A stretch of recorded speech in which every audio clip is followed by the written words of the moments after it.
Ini video terakhir saya tentang ijazah Pak Jokowi ya.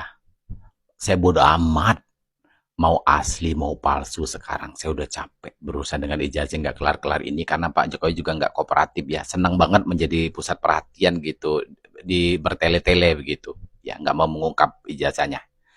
Saya cuma mau ngasih kalian gambaran tentang jalur hidup yang diceritakan ke wartawan-wartawan Kompas TV, CNBC, CNCC segala macam itu. Ya, gini. Ini intinya. Kalian bisa lihat Pak Jokowi itu menikah tanggal 24 Desember 1986. Tahan. 24 Desember 1986 itu hari Rabu sebelum Natal. Gibran lahir di Solo 1 Oktober 1987. Artinya dari jarak antara pernikahan dengan Gibran lahir itu ada waktu 9 bulan 6 atau 7 hari. Jadi 9 bulan 7 hari lah kita anggap ya.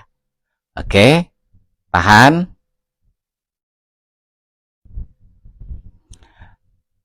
Terakhir ini wawancara di Kompas TV. Setelah menikah dengan Ibu Iriana, Pak Jokowi itu mengajak Ibu Iriana itu tinggal di Aceh. Di sini dibilang nih, Jokowi dan Iriana hidup di tengah hutan selama 2,5 tahun lamanya. 2,5 tahun. Pada tahun kedua, Ibu Iriana sudah dalam kondisi hamil dan kita memutuskan untuk melahirkan anak pertama kami di Solo. Berarti Gibran lahirkan di Solo.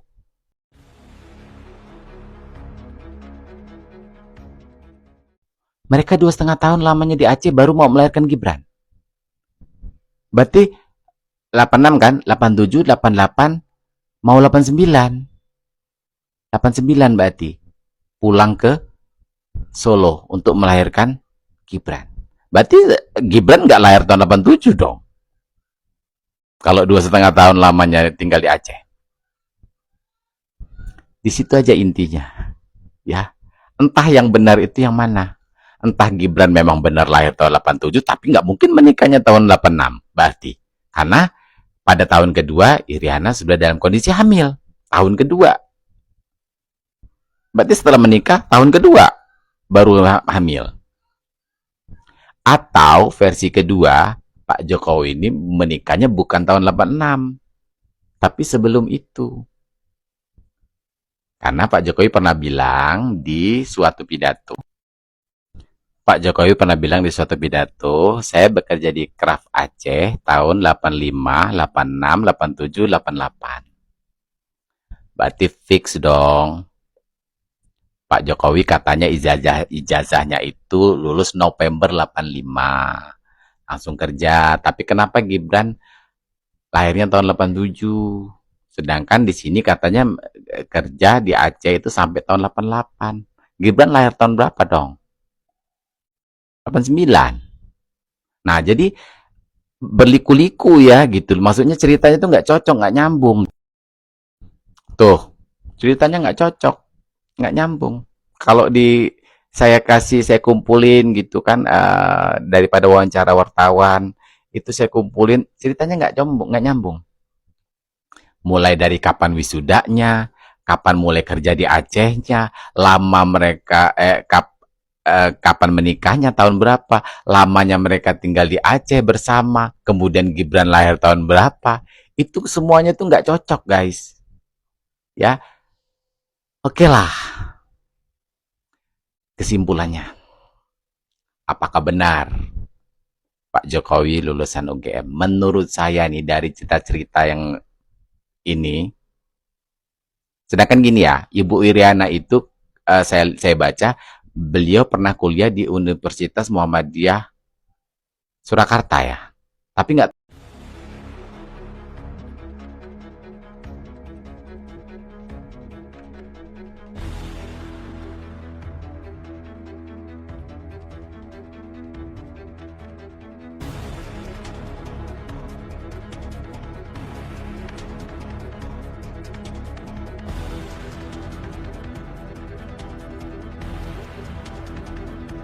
Nah, sekarang begini, yang mau dukung Onta siapa? Nggak bakal ada yang mendukung. Ya nanti aku bikin partai Buaya Insaf bang. Nggak ada yang mendukung Onta bang. Karena begini bang. Karena begini bang, saya pernah bicara sama ASN CDKI. Gitu. Nggak ada yang mendukung dia karena masalah waktu COVID itu aja anggaran yang dipakai itu banyak dari ASN. Gitu, Bang.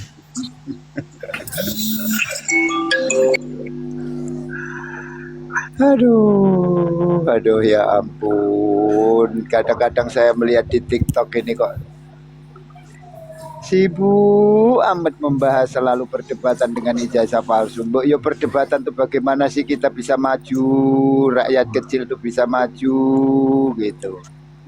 Iya, nggak mikir ini ya kejelekan pribadi sendiri gitu. Kalau aku mah ngaca dulu lah, aku emang orang jelek, kepribadianku tuh gitu aja, sadar diri lah. Tapi kalau saya nggak pernah sibuk lah Pak. Kenapa? Saya membela kebenaran. Jadi saya nggak pernah sibuk. Tidak Bu, maksud tuh yang sibuk selalu membuat statement-statement apa ya, memojokkan seseorang, membuat kita biar orang lain itu pada sibuk mengurusin emosi-emosinya gitu. Kalau mereka ini aja ya apa yang pengacaranya Roy Panci ini udah mulai gila dia. Siapa itu Bu? Stompel. Iya, yang ada si tai lalat di pinggir pipinya itu, pinggir bibir. Iya, muak juga tuh dari Stompel. Udah mulai gila dia. Biarin aja, udah kemaluannya ntar juga putus. Udah mulai pergi ke Komnas HAM lah ngelapor. Emangnya ditanggapin dia di sana.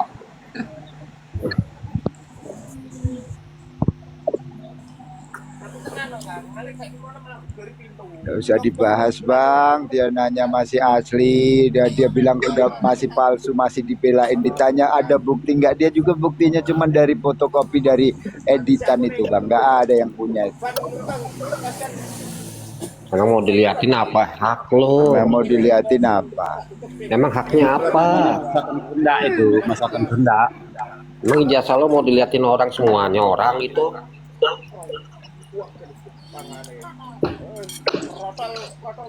Kalau tidak percaya dengan penegak hukum, pada siapa lagi mau percaya? Iya. Enggak, kalau yang tapping itu bilang perlihatkan aja, coba perlihatkan kelaminnya, asli enggak gitu? Sini, naik sini on cam, lihatin kelaminnya asli enggak? Mau enggak diperlihatkan di depan umum kayak gini?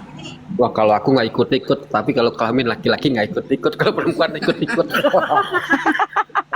Ya, mau gini ya, sekarang itu kalau orang nggak percaya ya ijazah Pak Jokowi itu asli. Nah, sekarang mau laki mau perempuan coba naik ke sini on cam gitu, lihatin kelaminnya, apa dia asli, apa dia palsu. Kalau palsu berarti karet ya kelaminnya tuh. Kalau asli berarti asli gitu. Tapi kayaknya yang tapping ini kebanyakan karet, kurasa nggak ada yang asli. Karena aku nggak percaya mereka asli gitu. Karena mereka nggak percaya sama polisi, ya aku pun nggak percaya sama mereka kalau mereka itu asli. Betul. Kenapa percaya sama polisi itu aku percaya. Kalau kita nggak percaya sama polisi, percaya sama siapa gitu ya? Emangnya kita hilang motor mau lapor sama siapa kalau nggak lapor sama polisi? Kalau nggak percaya sama polisi, lapor Ya kalau sama dia genderuwo. sama polisi, kenapa dia masukkan laporan kan gitu? Iya. Itu aja kalau aku menanggapin yang di bawah-bawah ini, yang tapping ini. Kita butuh polisi. Kalau nggak ada polisi, bini diambil orang mau lapor sama siapa? Kalau bini dilariin orang atau suami dilariin janda. Pemadam kebakaran Bun, biar dikejar sama damkar. Bunda, kata Kimi Maru, dia lebih percaya damkar daripada polisi. Karena kalau damkar, kalau dipanggil langsung datang. Lah iyalah pemadam. Kalau Ya polisi iya, dia kan harus nggak ada langsung datang, laporan. nanti habis kebakar rumah orang-orang.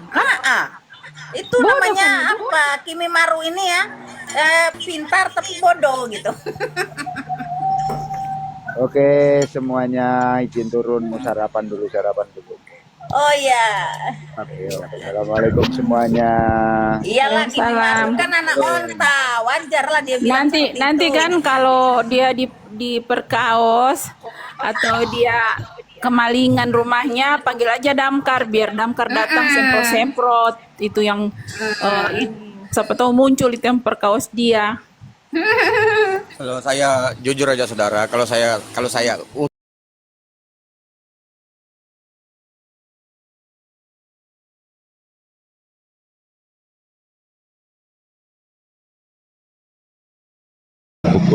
bahwasanya kalau Perpu katanya ada batasannya dan bisa dimintakan lagi oleh DPR, artinya bisa direvisi. Ini ada pendapat seperti itu karena posisi eksekutif dan legislatif itu kedudukannya sama-sama sebagai lembaga tinggi. Nah, bagaimana menurut menyikapi hal itu? Kalau undang-undang perampasan aset yang disahkan oleh DPR itu bisa bahkan lebih luas, bahkan ini merupakan suatu kekuatan atau secara politik. Monggo dipersilakan.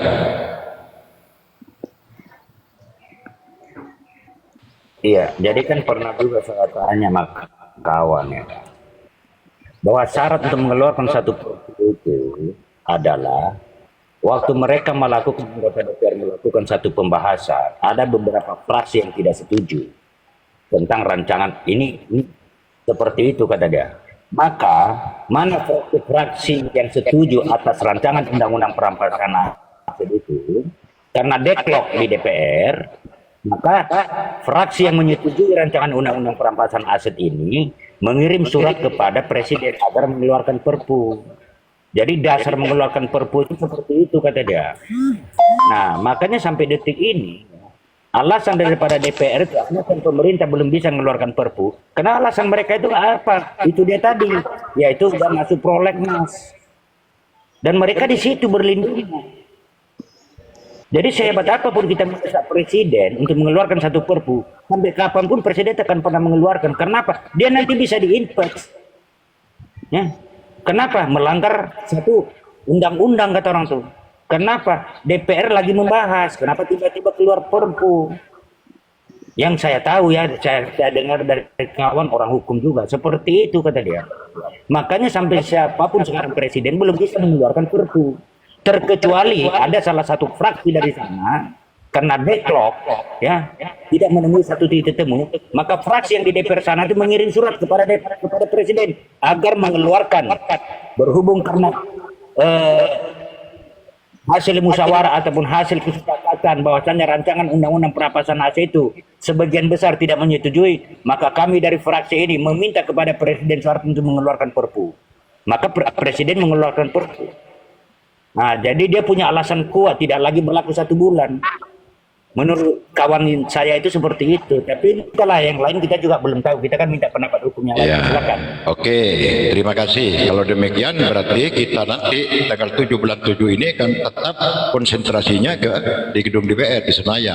Jadi apapun alasannya, paling tidak apapun, jadi harus memberikan satu jawaban atau kepastian dari Senayan. Jadi biar nanti tuntunan kita itu fokus begitu menurut temat saya. Nah, tanggal 7 ini umpamanya terjadi suatu gelombang besar yang dihadiri oleh perwakilan dari seluruh rakyat Indonesia, ini biar tidak dengan sendirinya nanti dari pihak istana ada tim komunikasi, artinya sama duduk satu meja dalam audiensi nanti, yang bahkan mungkin kalau hemat saya bagi yang tidak bisa masuk itu bisa melihat langsung di layar monitor di luar itu, biar masyarakat itu tidak tidak timbul adanya satu kecemburuan itu. Nah, bagaimana menurut partai yang lain? Bapak Parti mungkin barang menambahi atau ada pendapat lain? Monggo Pak Parti.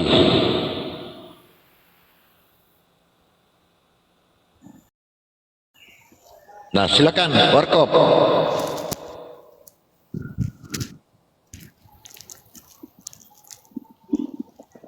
Ini biar fokus bagaimanapun. Silakan Bung Warkop, dipersilakan komentarnya terkait dengan adanya Masih ada yang lain Bang bernarasi, silakan aja dulu Bang, saya. Oke, terima kasih. Bung Bardi.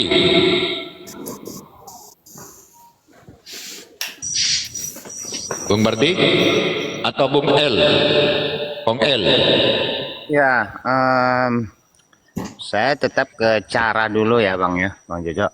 Jadi sebaiknya juga kita ya mengajak elemen penguasa ya, yang artinya memang berniat sama ya, karena kita tahu kok Pak Prabowo dulu ini kan mendukung ya. Hari ini ya kan juga baru berkuasa ya, belum ada narasi ke situ saya dengar. Jadi memang secara diam juga ya kita harus mencoba menghubungi istana sebelum tanggal 7 itu. Mudah-mudahan ada ya dari pihak pemerintah yang berkuasa ya mau ikut ya. Secara tidak langsung ini kan dapat mengoreksi DPR bahwa ini ternyata pemerintah juga sudah penguasa sudah mendesak kita ini. Jadi ada sedikit harapan ya. Itu mungkin kalau celah ke istana itu sih, ini tadi kan saya sudah katakan kalau kita mau izin demo di